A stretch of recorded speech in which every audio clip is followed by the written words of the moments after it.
Nous achetons et nous vendons de bonne foi. Nous ne pouvons pas nous permettre de scandale. L'Abyssinie. Âpre, tu es un ami du roi Anayasi. Oui. Tu pourrais te servir de cette amitié. Je crois pouvoir les ramener ici. Oui. L'Abyssinie. Relève-toi, mon ami. Tu sais qu'il n'y a rien que je puisse te refuser. Dis-moi l'objet de ta visite. Lion de Judas, je ne sais par quoi commencer. Tu es assuré de notre amitié. Commence par là. Un certain nombre d'esclaves en fuite sont parvenus à se réfugier dans ton royaume. Les esclaves te seront ramenés, car je sais que tu ne manquerais pas de nous renvoyer les nôtres. Il y a toutefois une poignée d'hommes libres avec eux, des rebelles. Des rebelles? S'il y a quelques troubles en Arabie, pourquoi ne pas m'avoir averti? Ce sont des rebelles à notre religion. À un moment ou à un autre, toute religion se trouvait en rébellion. Les corps des esclaves sont universels et seront à votre disposition.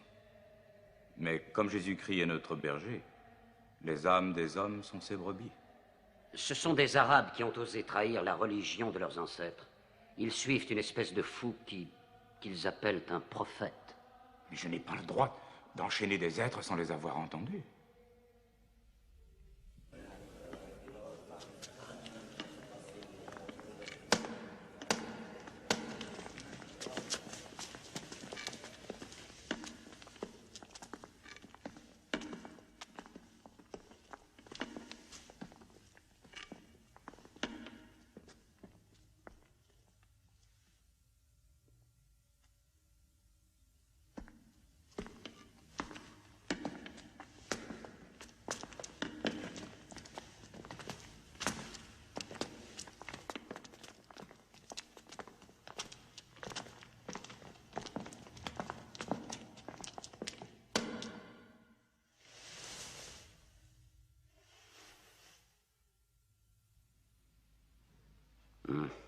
Cette raideur va leur valoir la corde.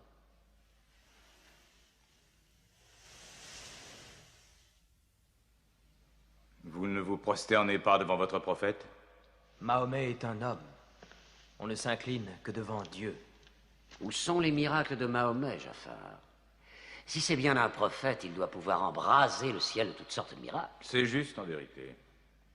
Dieu a donné à ses prophètes le signe des miracles pour que nous les reconnaissions. Le miracle de Mahomet, c'est le Coran sacré. Un livre, un simple livre écrit par un illettré et attribué à Dieu. Je crois que l'empereur en a assez entendu.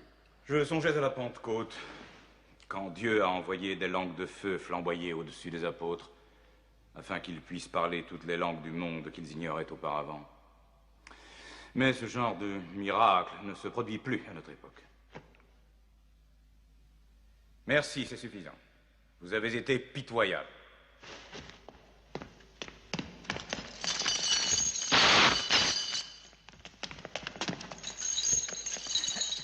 Nous avons souffert des persécutions à la Mecque. Mahomet nous a dit, allez en Abyssinie, terre d'un roi juste, où tout homme est libre de sa pensée. Ce qu'ils appellent persécution n'était que punition bien méritée, leur insubordination... Pourquoi votre prophète vous a-t-il envoyé à moi? Parce que toi aussi tu crois en un livre où Dieu est unique, comme nous.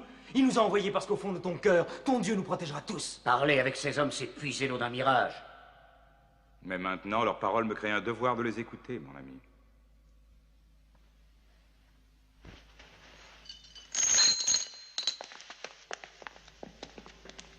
Continue.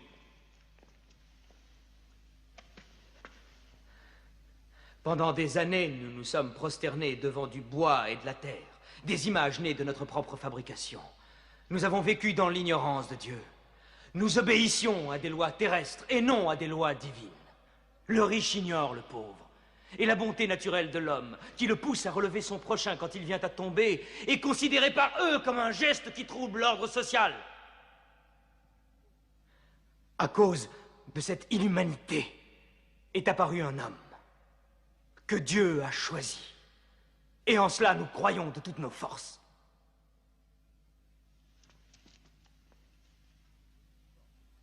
Tu t'emportes. Je te prie de reprendre tes esprits. Je parle du messager de Dieu. Mahomet nous enseigne d'adorer un Dieu unique, d'exprimer la vérité, d'aimer son prochain comme soi-même, de faire la charité. Un simple sourire est peut-être déjà un geste de charité, de défendre la femme contre les abus, de protéger l'orphelin et de nous éloigner des dieux de bois et de terre. Je refuse de supporter plus longtemps de tels blasphèmes. Nous sommes une civilisation très ancienne. Dire que nos dieux ne sont que du bois et de la terre, c'est en parler en complète ignorance. L'idole, la forme, nous ne la vénérons pas. Nous vénérons l'esprit qui est évoqué par leur forme. Je te concède que l'idolâtrie a souvent été mal interprétée au cours des âges. Merci. Et maintenant, revenons-en à ce qu'il dit des femmes. Dieu a bien créé la femme pour devenir la compagne de l'homme. Elle est différente, mais notre égale. Notre égale? Nous nous payons des femmes. Nous les nourrissons, nous les habillons, nous les utilisons, nous les congédions. Les femmes, nos égales?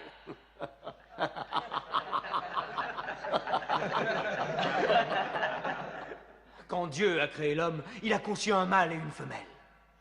Ah, moi, je te demande de respecter en toute femme le ventre qui t'a porté. Pourquoi tes 300 dieux ont-ils la langue si liée, alors qu'un Dieu unique a une telle éloquence? Dieu nous a déjà parlé par le passé, en s'adressant à Abraham, à Noé, à Moïse et à Jésus-Christ. Pourquoi être surpris quand Dieu s'adresse à nous par l'intermédiaire de Mahomet? Qui t'a appris ces noms? Ils sont tous mentionnés dans le Coran. J'ai connu Mahomet à l'époque où il gardait ses moutons. Et nous savons que le Christ était charpentier. Les paroles du Christ et les paroles de Mahomet sont semblables aux deux rayons d'une même lampe. Il te mente. Il renie le Christ. Toi-même, tu adores 3 dieux, dit-on. Le Père, le Fils et le Saint-Esprit. Qu'as-tu à dire du Christ? Ils disent que Dieu ne peut avoir de fils. Le Christ n'est pas le Fils de Dieu. Parle-moi du Christ. Eh bien, nous disons du Christ ce que le prophète nous a enseigné.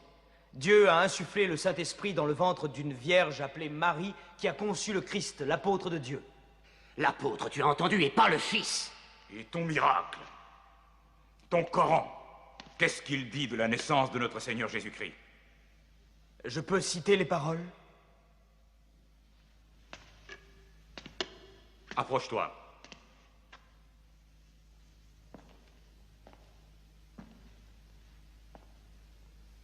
Au nom de Dieu clément et miséricordieux. Raconte dans le livre l'histoire de Marie, quand elle s'est isolée de sa famille en un lieu situé à l'Orient, comme nous lui envoyons notre ange Gabriel qui lui dit « Je suis le messager de ton Seigneur. Je suis venu t'annoncer la naissance d'un fils saint. » Elle lui demanda « Comment pourrais-je avoir un garçon alors qu'aucun homme ne m'a touché ?» Et Gabriel lui répondit « Car ton Seigneur a dit, il en sera ainsi.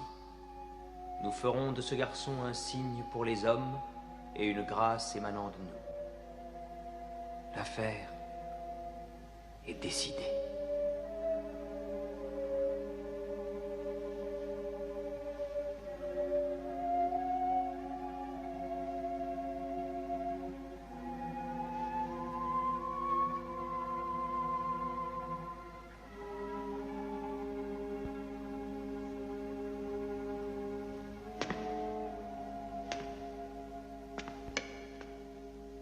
Finalement, la différence entre nous et vous n'est pas plus large que cette ligne.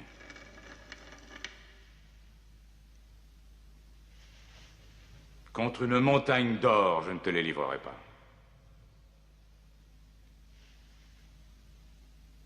Vous pouvez vivre en Abyssinie en paix, aussi longtemps que vous le souhaiterez. Et puisse Dieu vous bénir tous pendant votre retour.